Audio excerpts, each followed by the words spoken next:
ఒకప్పుడు west Bengal capital city అయిన Kolkata British empire కి లండన్ తర్వాత రెండవ సామ్రాజ్యంగా ఉండేది. అలాగే 1965లో సింగపూర్ కి స్వాతంత్రం వచ్చిన తర్వాత సింగపూర్ ఫస్ట్ ప్రైమ్ మినిస్టర్ అయిన లీ కౌన్ యూను అక్కడున్న ఒక ఆఫీసర్ సింగపూర్ ని ఇప్పుడు ఎలా డెవలప్ చేద్దామని అడగగా ఆ ప్రైమ్ మినిస్టర్ ఇచ్చిన రిప్లై ఏంటో తెలుసా? ఇండియాలో కోల్కతా అనే ఒక సిటీ ఉంది, సేమ్ ఆ సిటీ లాగానే మనం కూడా సింగపూర్ ని డెవలప్ చేయాలి అని అన్నారు. కాకపోతే ఇవాళ సింగపూర్ మాత్రం ఒక డెవలప్డ్ కంట్రీ అయిపోయింది, ఇంకొక వైపు కోల్కతా మాత్రం మొత్తం నాశనం అయిపోయింది. మీకు ఒక ఫ్యాక్ట్ చెప్పాలా? ఇండియాలో ఫస్ట్ మెట్రో ఉన్న స్టేట్ ఏంటో తెలుసా? వెస్ట్ బెంగాలే. ఎస్, 1873లోనే లండన్ వంటి నగరాల్లో మాదిరిగా కోల్కతాలో కూడా ట్రామ్ సర్వీస్ ని స్టార్ట్ చేశారు. ఈ ట్రామ్స్ అంటే మెట్రో ట్రైన్స్ లాంటివే. ఇదిగో ఇక్కడ పిక్చర్ లో చూపిస్తున్నాను చూడండి, ఇదే ట్రామ్ సర్వీస్. సేమ్ రోడ్లపై కార్లు బస్సులు ఎలా తిరుగుతాయో ఈ ట్రైన్స్ కూడా అలానే తిరుగుతాయి, కాకపోతే వీటికి సెపరేట్ ట్రాక్స్ ఉంటాయి రోడ్స్ పైనే. 1960లో ఈ ట్రామ్స్ మొత్తం 52 రూట్స్ లో తిరిగేవి, ఇప్పుడు కేవలం 2 రూట్స్ లో మాత్రమే తిరుగుతున్నాయి. అయితే ఈ ట్రామ్ సర్వీస్ ని పూర్తిగా ఆపేశారు. అయితే ఇప్పుడు నేను చెప్పబోయేది జాగ్రత్తగా వినండి. బెంగాల్ ని ఆనుకునే బంగ్లాదేశ్ ఉంటుంది. 2024లో బంగ్లాదేశ్ లోని షేక్ హసీనా గవర్నమెంట్ పడిపోయిన తర్వాత బెంగాల్ బంగ్లాదేశ్ బార్డర్ లో ఉన్న బిఎస్ఎఫ్ వాళ్ళు 1000 మంది బంగ్లాదేశీయులు ఇండియాకి ఇల్లీగల్ గా రావడాన్ని బిఎస్ఎఫ్ వాళ్ళు ఆపారంట. అంతేకాదు, బంగ్లాదేశ్ బెంగాల్ చాలా ఎక్కువ బార్డర్ ని పంచుకుంటాయి, దాదాపు 2000 కిలోమీటర్ల బార్డర్ ఉంటుంది. అయితే రీసెంట్ లెక్కల ప్రకారం ఇప్పటికీ కూడా 864 కిలోమీటర్ల బార్డర్ అన్ఫెన్స్డ్ గా ఉంది అంట. అంటే రెండు దేశాల యొక్క బార్డర్ మధ్యలో ఎలాంటి కంచె లేదు. అసలు 860 కిలోమీటర్ల బార్డర్ లో కంచె లేకుండా ఎలా ఉంటుంది? దీనికి కారణం స్టేట్ గవర్నమెంటా, సెంట్రల్ గవర్నమెంటా? 2016 లెక్కల ప్రకారం బంగ్లాదేశ్ నుండి ఇండియాకు ఇల్లీగల్ గా వచ్చిన వాళ్ళు 2 కోట్ల మంది అంట. ఇంతమంది ఇల్లీగల్ గా ఇండియాకు రావాలి అంటే ఒకే ఒక మార్గం వెస్ట్ బెంగాల్. మరి ఇంతమంది జనాలు ఏదో పుట్టింటికి వచ్చినట్టు వస్తూ ఉంటే బెంగాల్ యొక్క చీఫ్ మినిస్టర్ మమతా బెనర్జీ ఏం చేస్తుంది? అండ్ వాళ్ళందరూ ఇండియాకు వచ్చిన తర్వాత వాళ్ళందరికీ fake Aadhaar cards, fake voter IDs and fake rations cards కూడా వస్తున్నాయి. అసలు వాళ్ళందరికీ ఈ డాక్యుమెంట్స్ ఎక్కడి నుండి వస్తున్నాయి? కేవలం ఓట్ల కోసం కకృతిపడి ఇండియాలోకి అక్రమంగా రాణిస్తున్నారా? ఇల్లీగల్ గా ఇండియాలో ఉంటున్న బంగ్లాదేశీయుల్ని ఏరి పడేయడానికి election commission of India SIR అనే ఒక ఆపరేషన్ ని ప్రారంభిస్తే ఆ ఆపరేషన్ ను మమతా బెనర్జీ ఎందుకని అపోజ్ చేస్తుంది?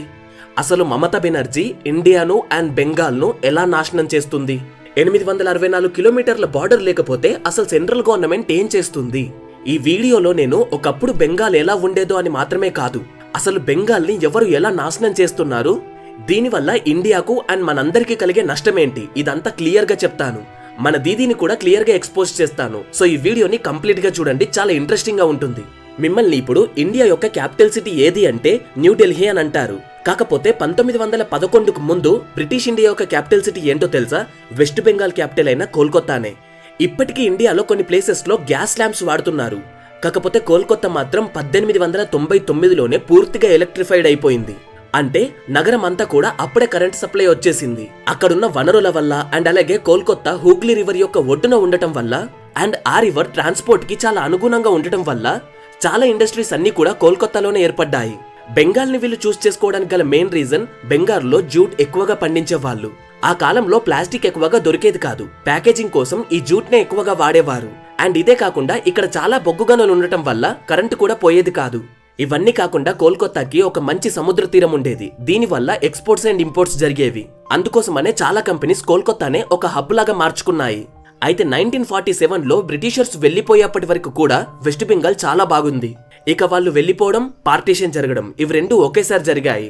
అండ్ అక్కడి నుండే బెంగాల్ యొక్క పతనం ప్రారంభమైంది.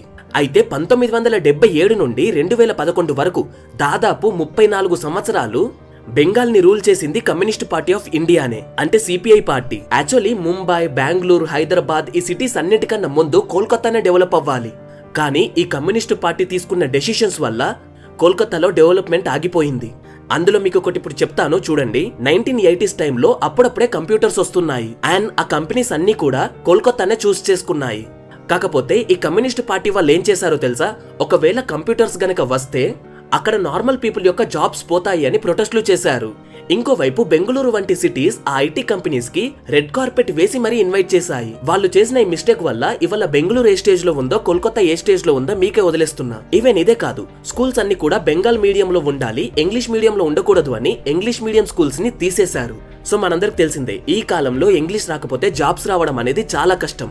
అండ్ ఇవన్నీ కాకుండా ఏదైనా చిన్న గొడవ జరిగితే బంద్ పేరిట ఆ రోజు ఇండస్ట్రీస్ అన్నింటినీ ఆపేసేవాళ్ళు. సో ఇండస్ట్రీ ఓనర్స్ కి కూడా చిరాకు పుట్టి కోల్కతా నుండి వేరే స్టేట్స్ కి వెళ్లిపోయారు. ఇవి జస్ట్ ఫ్యూ ఎగ్జాంపుల్స్ మాత్రమే, ఇంకా చాలా ఉన్నాయి ఇలాంటివి.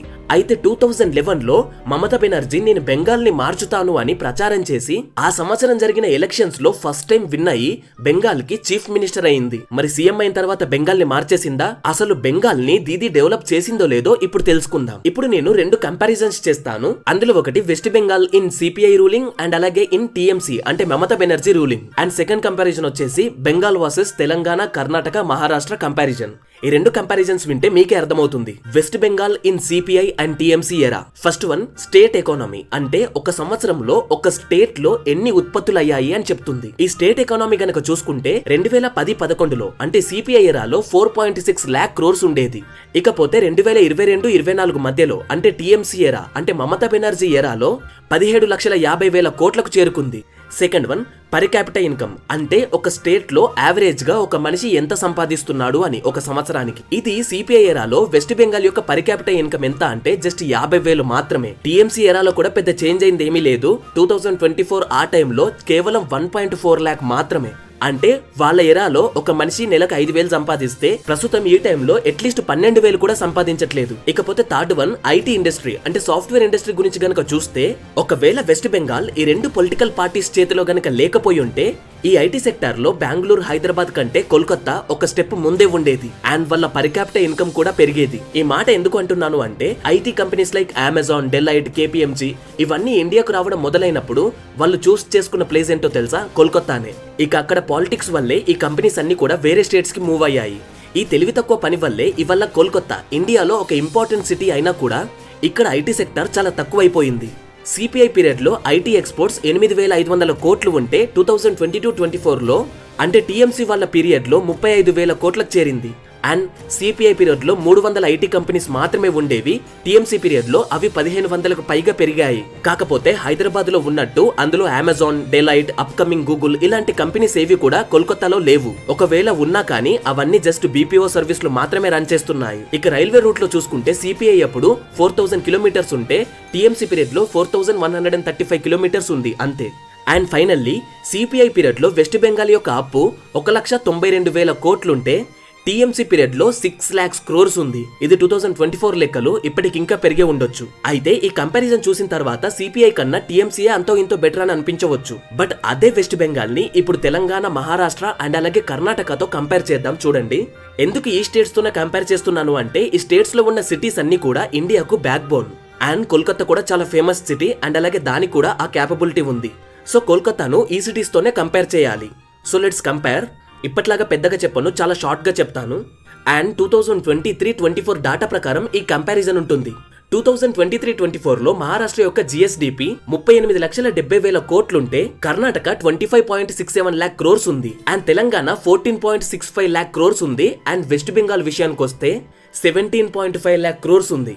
నెక్స్ట్ పర్ క్యాపిటల్ ఇన్కమ్ అంటే ఒక యావరేజ్ వ్యక్తి ఒక సంవత్సరంలో ఎంత సంపాదిస్తున్నాడు అని. ఇందులో మహారాష్ట్ర గనక చూసుకుంటే 2,77,000 ఉంది. కర్ణాటక 3,32,000 ఉంది. తెలంగాణ దేశంలోనే హైయెస్ట్ 3,47,000 ఉంది. కానీ వెస్ట్ బెంగాల్ విషయానికి వస్తే 1,41,000 మాత్రమే ఉంది.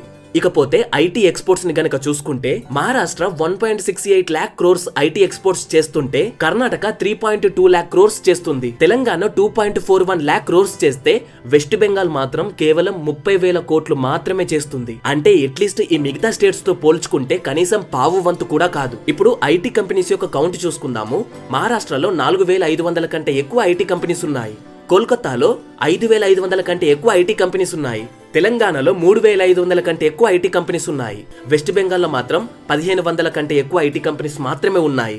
2024 లెక్కల ప్రకారం ఈ 4 స్టేట్స్ యొక్క అప్పు చూసుకుంటే మహారాష్ట్రకు 2024లో 7 లక్షల కోట్ల అప్పు ఉంటే కర్ణాటకకు 5,73,000 కోట్ల అప్పు ఉంది. 2024లో తెలంగాణకి 3,60,000 కోట్ల అప్పు ఉంటే వెస్ట్ బెంగాల్ కి మాత్రం 6 లక్షల కోట్ల అప్పు ఉంది. సో ఈ స్టేట్స్ తో కంపేర్ చేస్తే అర్థమవుతుంది కదా.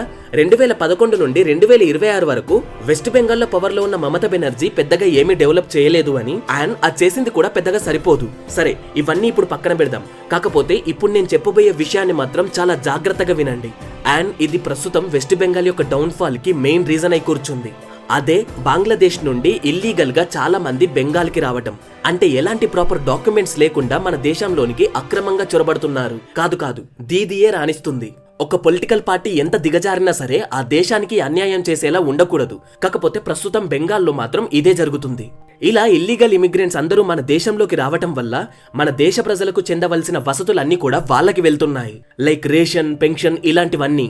హోమ్ మినిస్టర్ అమిత్ షా గారు మాట్లాడుతూ ఒక మాట అన్నారు. అదేంటంటే మమతా బెనర్జీ ఓన్లీ తన ఓటు బ్యాంక్ పెంచుకోవడం కోసమే బంగ్లాదేశీయుల్ని అక్రమంగా ఇండియాలోకి రాణిస్తుంది అని. మరి ఇది నిజమా? రండి తెలుసుకుందాం. మన ఇండియా బంగ్లాదేశ్ తో 4096 కిలోమీటర్ బార్డర్ ని పంచుకుంటుంది. అందులో సగం కంటే ఎక్కువ అంటే 2216 కిలోమీటర్లు ఓన్లీ బెంగాల్లోనే ఉంటుంది. అయితే ఈ 2216 కిలోమీటర్ల బార్డర్ లో ఇప్పటి వరకు కూడా 864 కిలోమీటర్ల బంగ్లాదేశ్ సరిహద్దుకి అసలు ఫెన్సింగే వేయలేదు. సింపుల్ గా చెప్పాలి అంటే ఇండియాకు బంగ్లాదేశ్ కు మధ్య 864 కిలోమీటర్ల వరకు అసలు బార్డర్ కి ఫెన్సింగ్ అంటే కంచెనే లేదు. ఇటు నుండి అటు వెళ్ళొచ్చు, అటు నుండి ఇటు రావచ్చు. అసలు ఈ ఫెన్సింగ్ లేకపోవడం ఏంటి? అయితే ఈ 864 కిలోమీటర్లలో ఒక 175 కిలోమీటర్స్ మాత్రం నదిలో ఉంది. సో ఆ వాటర్ లో ఫెన్సింగ్ వేయడం కష్టం కాబట్టి, ఒకవేళ వేసినా సరే వరదల వల్ల ఆ ఫెన్సింగ్ అనేది పూర్తిగా పోతుంది కాబట్టి ఆ 175 కిలోమీటర్స్ ని వదిలేశారు. మరి మిగతా 690 కిలోమీటర్ల ఫెన్సింగ్ ఎందుకు వేయలేదు? ఎప్పుడైనా సరే ఒక స్టేట్ లో రోడ్స్ వేయాలి అన్నా, డ్యామ్స్ కట్టాలి అన్నా, ఈవెన్ బార్డర్స్ వేయాలి అన్నా సరే సెంట్రల్ గవర్నమెంట్ స్టేట్ గవర్నమెంట్ కి మనీ ఇస్తుంది. ఇక్కడ స్టేట్ గవర్నమెంట్ పని ఏంటి అంటే అక్కడున్న ల్యాండ్ అంతా సేకరించాలి. మీన్స్ ల్యాండ్ యాక్విజిషన్ చేయాలి. ఈ ప్రాసెస్ అంతా కూడా వెస్ట్ బెంగాల్ గవర్నమెంటే చేయాలి. అంటే వెస్ట్ బెంగాల్లో ఉన్న టీఎంసీ గవర్నమెంట్, మమతా బెనర్జీ గవర్నమెంటే ఈ పని చేయాలి. స్టేట్ గవర్నమెంటే ప్రతి ఫార్మర్ దగ్గరికి వెళ్లి ల్యాండ్ గురించి ఒక రేటు మాట్లాడి వాళ్ళ దగ్గర నుండి ల్యాండ్ తీసుకోవాలి. కానీ వెస్ట్ బెంగాల్లో మాత్రం మమతా బెనర్జీ ఈ ల్యాండ్ ని సేకరించడం లేదు. ఈవెన్ సెంట్రల్ గవర్నమెంట్ 127 కిలోమీటర్ల ల్యాండ్ కొనడానికి స్టేట్ గవర్నమెంట్ కి మనీ పే చేసింది ఆల్రెడీ. కాకపోతే మమతా బెనర్జీ గవర్నమెంట్ కేవలం 8 కిలోమీటర్ల ల్యాండ్ మాత్రమే సెంట్రల్ గవర్నమెంట్ కి అప్పచెప్పింది. ఈవెన్ ఇప్పటి వరకు కూడా ఇంకా మిగతా భూసేకరణ చేయలేదు. యాక్చువల్లీ ఈ మిస్టేక్ కి కారణం మన సెంట్రల్ గవర్నమెంట్ కాదు, దానికి కారణం మమతా బెనర్జీ. అయితే సెంట్రల్ గవర్నమెంట్ ఏమంటుంది అంటే టీఎంసీఏ కావాలనే ల్యాండ్ ని సేకరించట్లేదు అని. ఎందుకంటే జస్ట్ వాళ్ళ ఓట్లను పెంచుకోవడం కోసం బంగ్లాదేశీయుల్ని అక్రమంగా ఇండియాలోకి రప్పించి కేవలం వాళ్ళ ఓట్ల కోసం వాళ్ళకి అన్ని వసతులు కల్పిస్తుంది అని సెంట్రల్ గవర్నమెంట్ ఫైర్ అవుతుంది. ఇది నిజమేనా అంటే నిజమే అనిపిస్తుంది. ఎందుకంటే బార్డర్ లో ఫెన్సింగ్ కోసం ల్యాండ్ అక్విజిషన్ లో స్టేట్ గవర్నమెంట్ ఫెయిల్ అవ్వడం ఏంటి అసలు? అండ్ మీకు ఇంకొకటి తెలుసా? ఇల్లీగల్ గా వచ్చిన ప్రతి బంగ్లాదేశీయునికి fake Aadhaar card, fake ration card, even fake voter IDs కూడా వస్తున్నాయి. ఇది నేనంటున్న మాట కాదు, వెస్ట్ బెంగాల్ యొక్క గవర్నర్ అయిన సివి ఆనంద్ బోస్ గారు అన్న మాటలు ఇవి. మరి వీళ్ళ హ్యాండ్స్ కి ఆ ఫేక్ సర్టిఫికెట్స్ ఎవరిస్తున్నారు? ఎక్కడి నుండి వస్తున్నాయి అంటే సింపుల్ గా అక్కడున్న పొలిటికల్ పార్టీస్ క్రియేట్ చేసిన సిండికేట్స్ వల్ల వస్తున్నాయి. బంగ్లాదేశీ ఇమిగ్రెంట్స్ ఇల్లీగల్ గా వస్తున్నారు అని బార్డర్ సెక్యూరిటీ ఫోర్స్ వాళ్ళు సెంట్రల్ గవర్నమెంట్ కి కొన్ని ఇయర్స్ నుండి చెప్తున్నారు. దానికి సెంట్రల్ గవర్నమెంట్ యాక్షన్ తీసుకుందాం అనుకుంటున్నా సరే స్టేట్ గవర్నమెంట్ మాత్రం మద్దతు ఇవ్వట్లేదు. ఎందుకని? ఈ ఫేక్ డాక్యుమెంట్స్ అన్ని తయారు చేసేది ఈ స్టేట్ గవర్నమెంట్ వాళ్ళే. ఈవెన్ బంగ్లాదేశీ ఇమిగ్రెంట్స్ కి వెల్కమ్ చెప్తుంది కూడా మన దీదీయే. ఎస్, దీదీయే వాళ్ళకి వెల్కమ్ చెప్తుంది. నేను ఎందుకని మాట అంటున్నా అనుకుంటున్నారా? ఇప్పుడు చెప్పబోయేది జాగ్రత్తగా వినండి. Election commission of India every year voter list ని అప్డేట్ చేస్తూ ఉంటుంది. ఒకవేళ ఆ ఓట్ల లెక్కల్లో వాళ్ళకేమైనా తేడా కనిపిస్తే ఎస్ఐఆర్ అంటే స్పెషల్ ఇంటెన్సివ్ రివిజన్ అనే ఒక ఆపరేషన్ ని స్టార్ట్ చేస్తారు. ఇంతకీ వీళ్ళంతా నిజంగా ఇండియన్ ఓటర్సేనా అనేది చెక్ చేస్తారు. యాక్చువల్లీ ఈ ప్రాసెస్ వల్ల బెంగాల్లో ఉన్న బంగ్లాదేశీ ఇమిగ్రెంట్స్ అంతా బయటపడతారు. ఈవెన్ మొన్న బెంగాల్ ఎలక్షన్స్ కి ముందు కూడా ఈసీఐ 1,25,00,000 మంది ఓటర్స్ ని లాజికల్ డిస్పరెన్సెస్ కింద పెట్టింది. అంటే వాళ్ళ పేరెంట్స్ యొక్క నేమ్స్ మ్యాచ్ కాకపోవడము, సరైన ప్రూఫ్స్ లేకపోవడము, ఇలాంటి దాదాపు 1,25,00,000 ఓట్లను ఈసీఐ పసిగట్టి పక్కకు పెట్టింది. అయితే ఈ ఎస్ఐఆర్ ఓన్లీ వెస్ట్ బెంగాల్లోనే కాదు, అస్సాంలో కూడా జరుగుతుంది. కాకపోతే అస్సాంలో ఇది చాలా స్ట్రిక్ట్ గా జరుగుతుంది. బంగ్లాదేశీ ఇమిగ్రెంట్స్ ని వాళ్ళ దేశానికి పంపిస్తున్నారు. కాకపోతే వెస్ట్ బెంగాల్లో మాత్రం మమతా బెనర్జీ ఈ ఎస్ఐఆర్ ను అడ్డుకుంటుంది. ఎస్ఐఆర్ ఆపరేషన్ జరపొద్దు అంటూ రోడ్స్ పై ర్యాలీలు చేస్తుంది. అసలు ఎలాంటి భయం లేనప్పుడు ఎస్ఐఆర్ నాపడం ఎందుకు? ఎస్ఐఆర్ వల్ల ఆమె కలుగుతున్న నష్టం ఏంటి అంటే ఇల్లీగల్ ఇమిగ్రెంట్స్ ఓట్లన్నీ ఆమెకే పడతాయి. ఇప్పుడు ఎస్ఐఆర్ వల్ల వాళ్ళంతా వెళ్లిపోవాల్సి వస్తుంది.